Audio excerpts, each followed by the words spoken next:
Magandang araw mga kasaog. Ayan si Eric at Diding. Gabi na umuwi mga kasaog. Nagkawil ng bluefin at tulingan. Meron silang huli ng 5 bluefin at isang tulingan mga kasaog. Gabi na sila nakauwi. Dahil malayo yung pinagkawilan nila.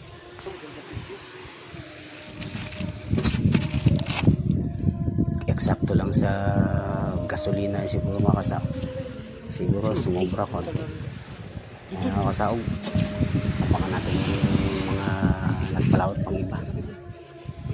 Bukas ng umaga mga kasaog, yung mga nag-net fishing, abangan natin. Maraming salamat sa inyong lahat sa pagsubaybay sa aking mga video. Sana hindi kayo magsasawa. Magandang umaga sa ating lahat mga kasawa.